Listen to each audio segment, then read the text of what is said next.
Telugu Desam party senior నాయకుడు మాజీ మంత్రి గంటా శ్రీనివాసరావుకి అవమానం జరుగుతుందా? ఆ పార్టీ నాయకత్వమే తనను అవమానిస్తుందా? సీనియర్ నేతగా ఉన్న నాయకుడిని కనీసం కూడా ఖాతరు చేయడం లేదా? ఆయన్ని ఏ విషయంలోనూ కూడా పరిగణలో తీసుకోవడానికి సిద్ధపడడం లేదా? ఇలాంటి సందేహాలే కలుగుతాయి. తాజాగా తెలుగుదేశం పార్టీ సంస్థాగత నిర్మాణ ఏర్పాట్లకి పూనుకుంటుంది. అందుకు తగ్గట్టుగా రాష్ట్రంలోని 25 పార్లమెంట్ నియోజకవర్గాల వారీగా త్రిసభ్య కమిటీలను ఏర్పాటు చేశారు. ఆయా కమిటీలతో టీడీపీ అధినేత భేటీ అయ్యారు. త్వరలోనే ఆయా పార్లమెంటరీ నియోజకవర్గాల వారీగా అధ్యక్షుల్ని, కమిటీల్ని ఎన్నుకోబోతున్నారు. అధ్యక్షుడితో పాటుగా ఉపాధ్యక్షులు, ఇతర మొత్తం సంస్థాగతంగా నిర్మాణం అయితే జరగబోతోంది. కానీ ఈ నిర్మాణ ఏర్పాట్లలో గంటా శ్రీనివాసరావు లాంటి సీనియర్ నాయకుడిని కనీసం కూడా పట్టించుకున్న పాపాన పోలేదు. ఆయన పేరుని పరిగణలోకి కూడా తీసుకున్న దాఖలాలు కనిపించట్లేదు. ఆయన్ని ఎక్కడా ఏ కమిటీలోనూ కూడా మెంబర్గా చేసిన ఆనవాళ్లు కూడా లేవు. దాంతో గంటా శ్రీనివాసరావుని తెలుగుదేశం పార్టీ నాయకత్వం పూర్తిగా విస్మరించేసింది. ఆయన్ని ఎక్కడ పరిగణలో కూడా తీసుకోవడానికి సిద్ధపడలేదు అనే మాట బలపడుతోంది. భీమిలి నుంచి రెండోసారి గెలిచిన ఆయన రాష్ట్ర క్యాబినెట్లో చోటు ఆశించారు. కానీ టీడీపీ అధిష్టానం మాత్రం ఆయన పేరుని ఎక్కడా పరిశీలించిన దాఖలాలు కూడా లేవు. దాంతో కనీసం మంత్రి పదవి రాకపోయినా ఇతర అంశాల్లోనైనా తన సీనియారిటీకి ప్రాధాన్యత దక్కుతుందని ఆయన భావించారు. కానీ ఇప్పుడు పరిస్థితి అందుకు భిన్నంగా ఉంది.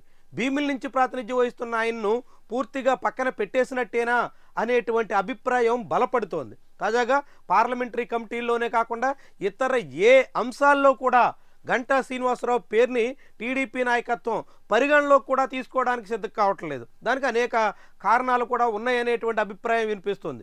ముఖ్యంగా 2019-24 మధ్య టీడీపీ విపక్షంలో ఉన్నటువంటి కాలంలో గంటా శ్రీనివాసరావు ఆ పార్టీ అధిష్టానం ఆశించినట్టుగా వ్యవహరించలేదు అనే మాట బలంగా వినిపిస్తోంది.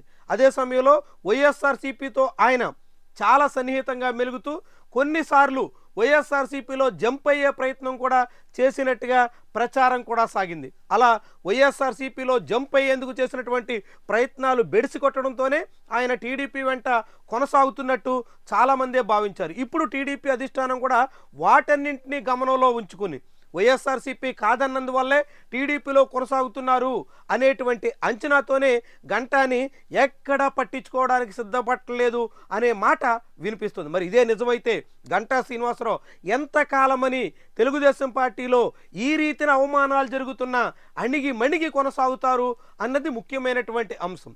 అలాంటి సీనియర్ నాయకులకి చాలామందికి వివిధ కమిటీల్లో చోటు ఇవ్వడం, వివిధ చోట్ల ప్రాధాన్యత కల్పించడం, వివిధ రకాలుగా వారికి అన్నింటా అవకాశాలు ఇవ్వడం వంటి ప్రయత్నాలు చేస్తున్న టీడీపీ అధిష్టానం గంటా విషయంలో మాత్రం అందుకు ససేమిరా అంటుంది. దాంతో మరి గంటా ఎన్నాళ్ళని ఇలాంటి అవమానాలు భరించగలరు, ఎంతకాలమని ఈ రీతిని సహించగలరు అన్నది ముఖ్యమైనటువంటి అంశం. గంటా ఒకవేళ తెలుగుదేశం పార్టీలో తనకెదురవుతున్నటువంటి అవమానాలు సహించలేను అనే నిర్ణయానికి వస్తే అప్పుడు ఆయనకు ఉన్నటువంటి ప్రత్యామ్నాయం కేవలం వైఎస్ఆర్సీపీ మాత్రమే. వాస్తవానికి ఆయన జనసేన విషయంలో మొదటి నుంచి చిరంజీవితో సన్నిహితంగా మెలుగుతూ చిరంజీవితో ఉన్నటువంటి సాన్నిహిత్యాన్ని ఇప్పటికీ కొనసాగిస్తున్నప్పటికీ పవన్ కళ్యాణ్ మాత్రం గంటా శ్రీనివాసరావుని దగ్గరికి ఆదరించే అవకాశం ఏ కోసానా కనిపించలేదు. ఇప్పటికీ అదే కొనసాగుతుంది అనేటువంటి మాట చాలామంది నోట నుంచి వినిపిస్తోంది. ముఖ్యంగా చంద్రబాబుతో సన్నిహితంగా మెలిగే పవన్ కళ్యాణ్ చంద్రబాబు ససేమిరా అంటూ ఆదరించే అవకాశం ఉండదు. అలాంటప్పుడు గంటా శ్రీనివాసరావుకి వైఎస్ఆర్సీపీ తప్ప మరో దిక్కున్నట్టుగా కనిపించట్లేదు. మరి అయినప్పటికీ గంటా శ్రీనివాసరావు ఇద్దరు వియంకుల్లో ఒకరు జనసేన తరపున భీమవరం నుంచి ప్రాతినిధ్యం వహిస్తూ పిఎస్సి చైర్మన్గా ఉంటే, రెండో వ్యక్తి తెలుగుదేశం తరపున నెల్లూరు నుంచి ప్రాతినిధ్యం వహిస్తూ ఆంధ్రప్రదేశ్ రాష్ట్ర పట్టణాభివృద్ధి మున్సిపల్ శాఖ మంత్రిగా బాధ్యతలు నిర్వహిస్తున్నారు. ఇద్దరు వియంకుళ్ళు క్యాబినెట్ హోదాలో కథ నడుపుతుంటే ఆయన ఒక్కరే ఎటు కాకుండా పోయారనేటువంటి మాట వినిపిస్తోంది. ఈ తరుణంలో ఆయనకి ఏకైక మార్గంగా ఉన్న వైఎస్ఆర్సీపీ వైపు చూస్తారా? చూస్తే అప్పుడు వైఎస్ఆర్సీపీ నాయకత్వం ఆయన్ని ఆహ్వానిస్తుందా? ఇలాంటి అనేక ప్రశ్నలు కూడా ఉన్నాయి. వాస్తవానికి భీముల్లో వైఎస్ఆర్సీపీకి నాయకత్వ కొరత ఉంది. అవంతి శ్రీనివాస్ రాజీనామా తర్వాత ప్రస్తుతం భీముల్లో వైఎస్ఆర్సీపీకి ఇన్ఛార్జ్ లేకపోవడంతో విజయనగరం జిల్లా జడ్పీ చైర్మన్గా ఉన్న సిన్నిశ్రీని ఇన్ఛార్జ్గా నియమించారు.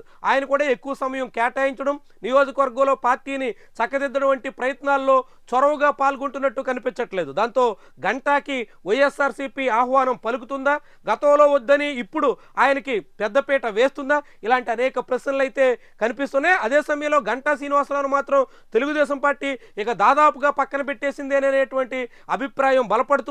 అందుకు తగ్గట్టుగానే గంటాని ఎక్కడ ఏ అంశంలోనూ పరిగణలోకి కూడా తీసుకోకపోవడం గమనించాల్సినటువంటి అంశం.